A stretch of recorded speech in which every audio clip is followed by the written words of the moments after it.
बहुत सारे कार्यों को एक व्यक्ति विशेष अपने जिम्मेदारियों में लेकर चल रहा है। लोग ये समझते हैं उस व्यक्ति के बारे में कि कैसे ये मैनेज करता है, किस तरह से व्यक्ति विशेष खुद को इतना खुशहाल रखता है। इतनी जिम्मेदारियों में तो कोई भी व्यक्ति विशेष बिखर सकता है, गैप की रिक्वायरमेंट है, परंतु उसे कोई भी गैप की रिक्वायरमेंट नहीं है। वो लगातार अपने कामकाजी जीवन में प्रसन्नचित्त होकर चल रहा है और जब भी मिलिए बड़े ही आराम से नज़र आता है। जो सेल्फ मैनेज्ड अप्रोच होती है वो उस व्यक्ति विशेष के साथ में है। परिवार की अनंत जिम्मेदारियां, स्वास्थ्य जो क्षुण्ण निधि है उसके बारे में पूरे तरीके से ख्याल रखना, अपनी रचनात्मकता को भी बहुत अच्छे से लेकर चलना, पढ़ने के लिए समय निकालना, संतान पक्ष के साथ भी वक्त बिताना, ये सब कुछ उसके रूटीन में समाहित और सम्मिलित होकर चलने वाली प्रवृत्ति है, जिससे वो व्यक्ति विशेष कतई दूरी नहीं बनाता और एक्सेप्टेबिलिटी के एक अलग मोड़ के साथ में खुद को लेकर चलने वाला होता है। तो जब भी शनिदेव दशम भावस्थ होते हैं, मिथुन राशि के महानुभावों के लिए दशम भावस्थ स्थितियों में शनिदेव प्रवेश कर रहे हैं। अष्टम और नवम भाव के अधिपति शनिदेव 29 मार्च 2025 से उत्तरोत्तर बलि केंद्र में रहेंगे, जिसे हम आजीविका के भाव से भी जानते हैं।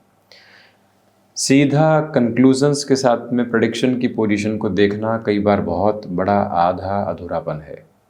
8th हाउस रिसर्च हाउस है, विदेश संबंधित गतिविधियों को देखने का सिरा है।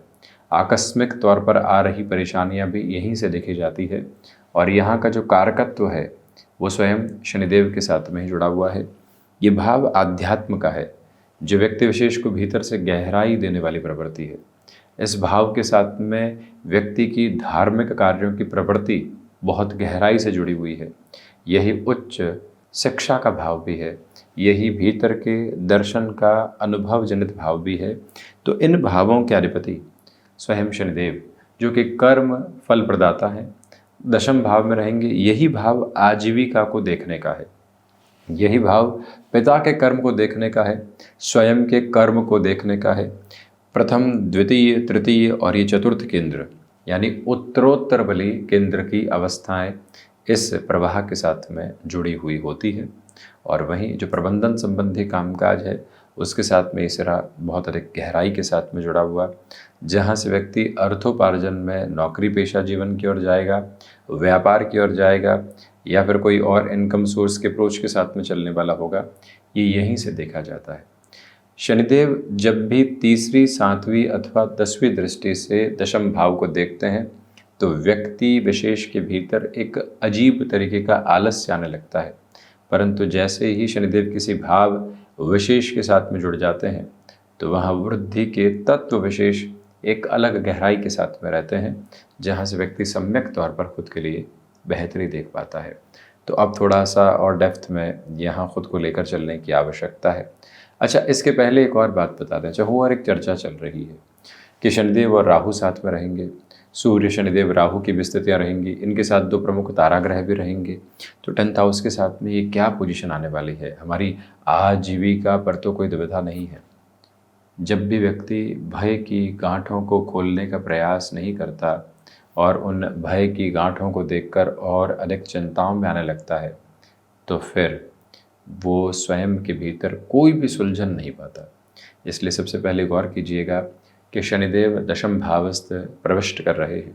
राहु मीन राशि स्थान में उनका स्वागत करने वाले होंगे, क्योंकि राहु शनिदेव वत फल करते हैं।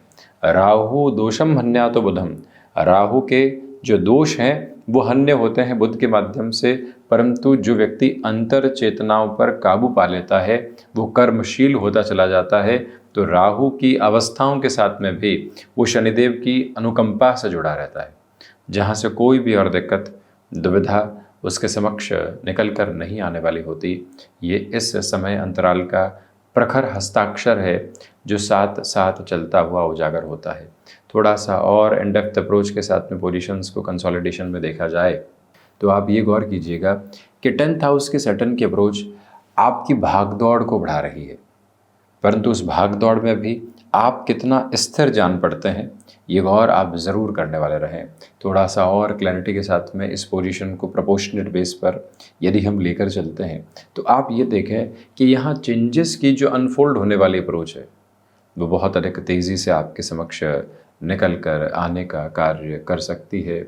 सीधा सीधा अर्थ विशेष यही है कि 10th हाउस के साथ में सैटर्न की पोजीशंस को आपके लिए बेहद शानदार माना जाएगा, क्योंकि वृषभ और मिथुन राशि के महानुभावों के लिए और मकर राशि के महानुभावों के लिए शनिदेव के इस परिवर्तन को सबसे प्रमुख स्तर पर सकारात्मक कहा जा सकता है। इसके पीछे वजह यही है कि मकर के लिए पराक्रम, वृषभ के लिए लाभ और मिथुन राशि के महानुभावों के लिए शनिदेव कर्म भाव में रहने वाले होंगे।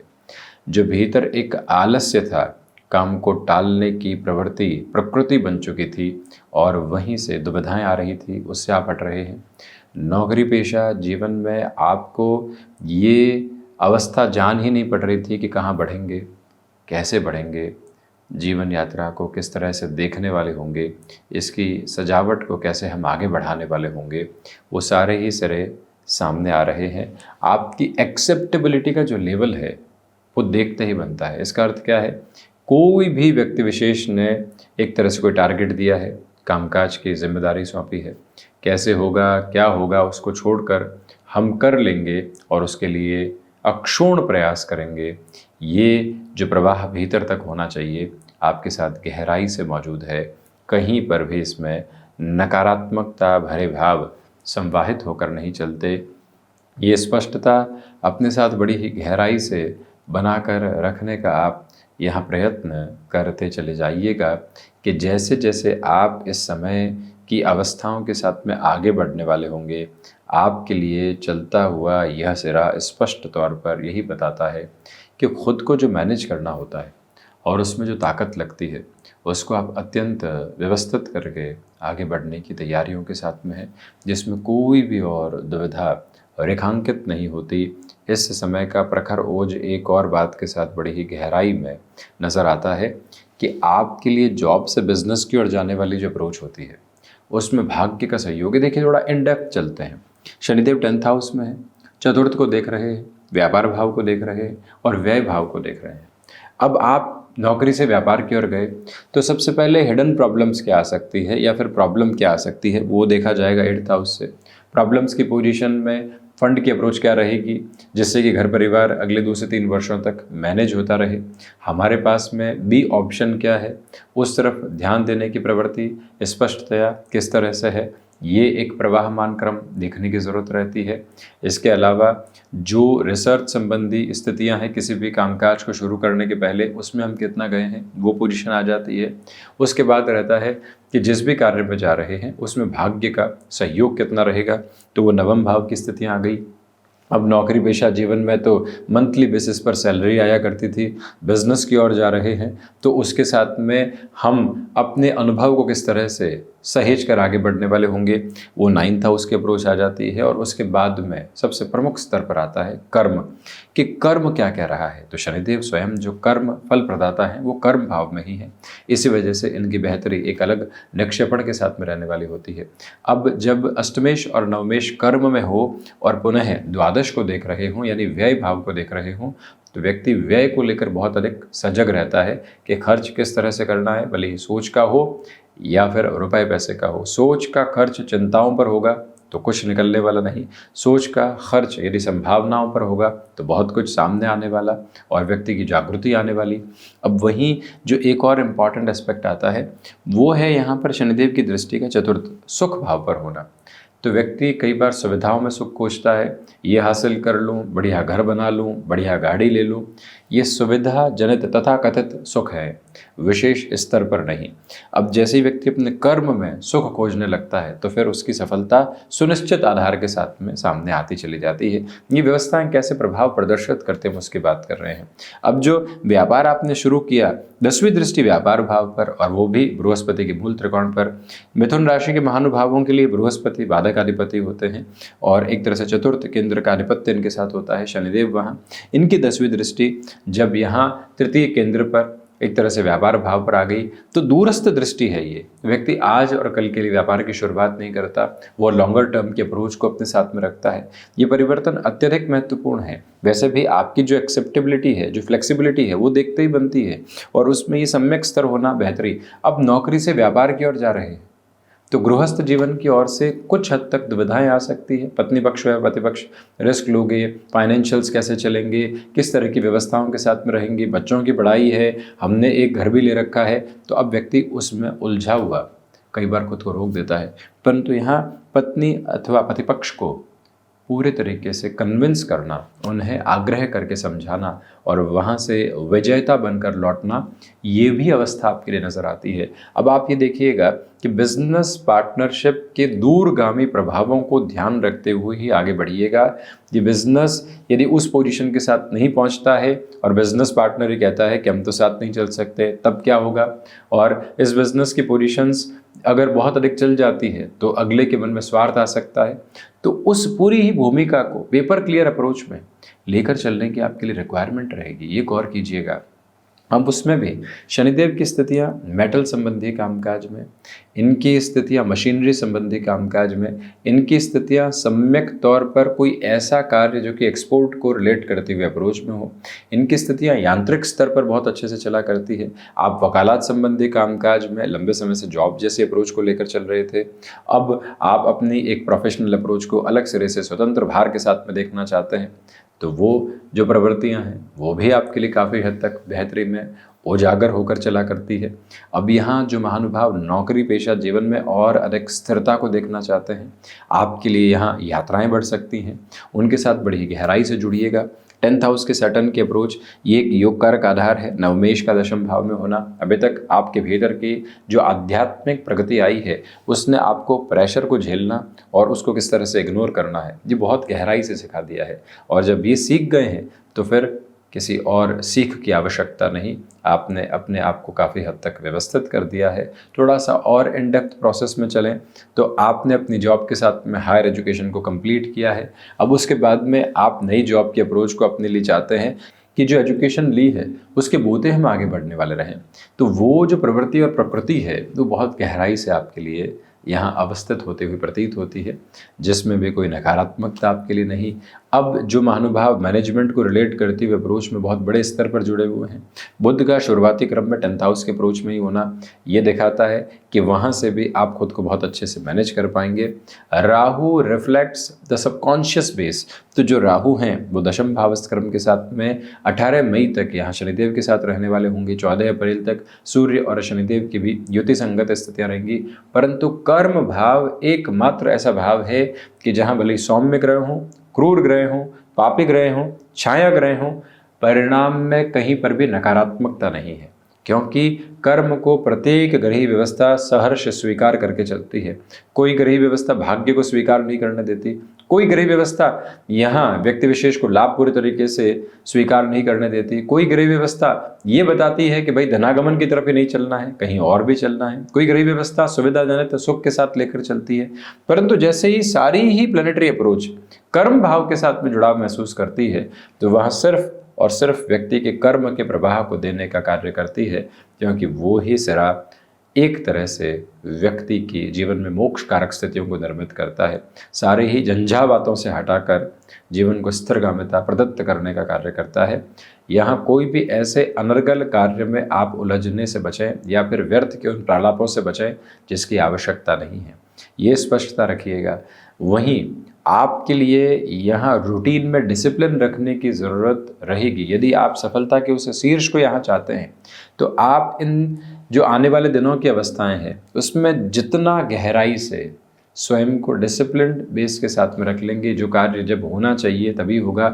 प्रोक्रेस्टिनेशन वैसे भी आपके भीतर से बहुत गहराई से हटा हुआ है।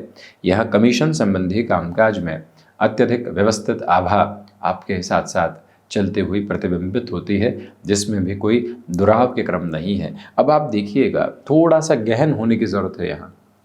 जो अष्टम के अधिपति हैं, यहाँ से भी विदेश संबंधी गतिविधियों को देखा जाता है, द्वादश से भी देखा जाता है, चतुर्थ से कंफर्ट को देखा जाता है और यहाँ से 10th हाउस में आजीविका को देखा जाता है। विदेश संबंधित क्रम में आप रह रहे हैं या जाना चाहते हैं कुछ समय के लिए अपनी आजीविका में नए माध्यम विकसित करने के लिए, अनुभव हासिल करने के लिए, तो अष्टम की स्थितियां कर्म में, कर्म से इनकी तीसरी दृष्टि पुनः है द्वादश पर। तो ये जो पूरा ही घेरा बन रहा है अष्टम, दशम और द्वादश का, ये सम्यक तौर पर बताता है कि विदेश संबंधित कार्यों में शनिदेव के इस परिवर्तन के साथ अद्भुत वृद्धि निकल कर आ रही है। डॉक्यूमेंटेशन के इश्यूज आ रहे थे, भाग्य का सहयोग तो मिला परंतु एग्जीक्यूशन नहीं हो पा रहा था, वो स्थितियां सामने। बाहर रह रहे हैं, जॉब में चेंजेस करना चाह रहे थे, तो उस चेंज के साथ में क्या एक्यूमुलेशन में प्रोस्पेक्ट निकल कर आ रहे हैं, वो पॉसिबिलिटीज़ बहुत अच्छे प्रोपोर्शनेट बेस पर यहाँ पर बनती चली जाती है। तो ये सारी ही जो प्रक्रियाबद्ध अवस्थाएं हैं वो व्यक्ति विशेष को और अधिक बेहतर किया करती है और सम्यक तौर पर उसे आगे बढ़ाने का प्रवर्तमान आधार बनाती है और उसी के साथ में चलते हुए आप कहीं पर भी कोई रुकावट एवं बाधा का शिकार होने वाले नहीं होते। ये स्पेसिफिक क्लैरिटी अपने साथ में आप रखिएगा। वहीं जो पुरानी ज़मीन लंबे समय से बिकने की ओर नहीं थी या कोई विवाद चल रहा था, आप 29 मार्च 2025 से 18 मई 2025 तक अत्यधिक संभलें। उसके बाद में जो सॉल्यूशन ओरिएंटेड बेस होता है वो आपके साथ कांस्टेंट और कंटिन्यूअस बेसिस के साथ में बना हुआ है।